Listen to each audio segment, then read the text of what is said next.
Hello everyone, this is Ikhnaton, and welcome to episode 1 of Let's Play Battle Clash for the Super Nintendo. If you didn't watch the last video, we went over a lot of informational stuff about the series, the plot overview, a bit of the gameplay mechanics.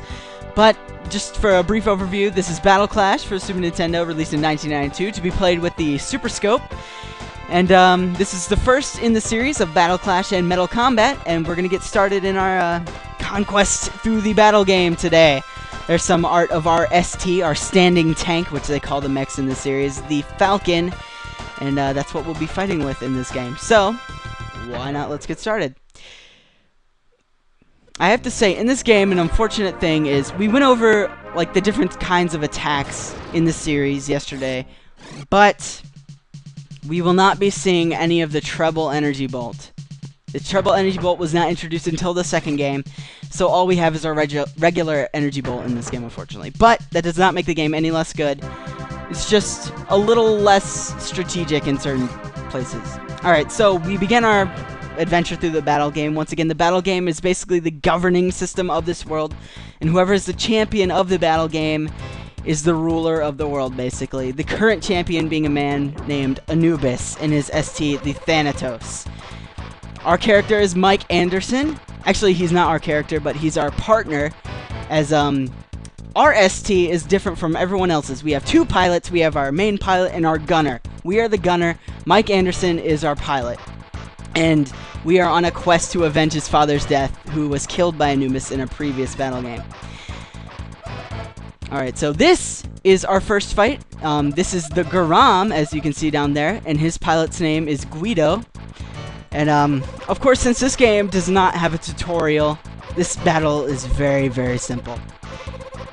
It's just going to be basic shooting until he dies and dodging, basically. So, alright. So don't expect too much strategy to be involved in this battle, but there are some pretty good things to be learned from this fight. Like, enemies will show obvious signs of when they're about to attack, like so. He's going to raise his arms here in a second like that, and once he does that, he's basically charging up an attack like that, which you have to match with a energy bolt because it's too strong to be shot down with the turbo bolts, or the turbo shots, sorry. Alright, let's just speed this up a little bit because it's really not the most exciting battle.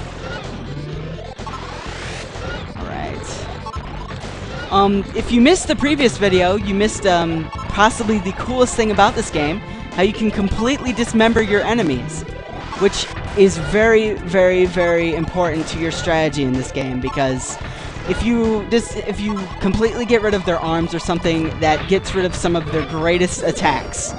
Like so! Holy crap! Thank you for doing that, Garam. That introduces a very important aspect of this game. Sometimes your enemies can throw their body parts or certain items they have, which are very, very powerful moves, and you will definitely want to block them. Anyway, simple battle.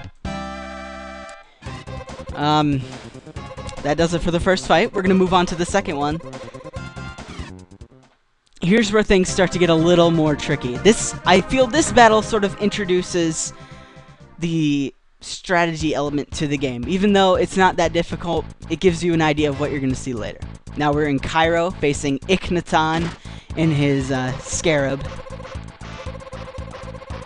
Alright.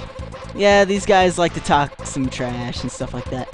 The thing about the Scarab is it's very, very, very strong.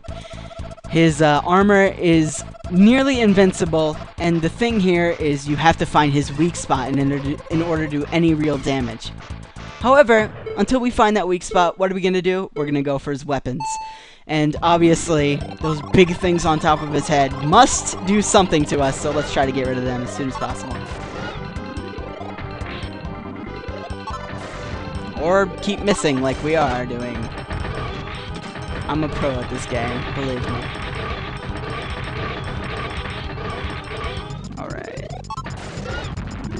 Alright, got rid of one of his cannons at the top of his head. Alright, there's his weak spot. Shoot! And you've just opened up a huge, huge hole in his defense. And this battle from now on, here on in, is complete cake. Now, it's very satisfying to get rid of these guys' legs because he can't move if you do that, but it takes a long time as his defense is way high, so not sure if we can do that or if we can just clear this battle as quickly as possible. But I think after this, that'll be it for this video. But I hope that this gains some interest in the game, as this hasn't even scraped the surface of the surprises we're going to see in this game, or how exciting it can possibly be. The annoying thing about this guy, he is very agile and likes to sway back and forth. Those, which I just shot, thank you for doing that, Scarab, are missiles, which are very, very, very annoying in this game. Missiles usually come in quantities of 8 or something like that, but they're not much of a threat in this stage. But in later stages, they throw a lot of them at you, as well as a lot of bullets, and you're going to want to shoot those down as soon as possible. Another thing I want to say, I know it's not relevant anymore, but it was for Garam, which I didn't get to. As you can dismember your enemies, like get rid of their arms and major weapons and stuff, they will always have alternate modes of attack, which could be good, it could be great, because their alternate attacks may be weaker, but in some cases, it is a horrible, horrible idea. Sometimes their alternate attacks will be a lot quicker, a lot harder to get rid of, and you're gonna really wish you did not just blow up their gun or their arms. So, a lot of it's trial and error, but you just gotta be careful. You gotta be on your toes at all times in this game. And we will definitely see that as we progress through the battle game, but I think that'll do it for our first episode here. Next time we go to London to fight the pilot Lorca and his ST, the Lorca. Alright, well, thanks for joining me. Hope it was entertaining, and I hope to get the next one out pretty soon. See you later, guys.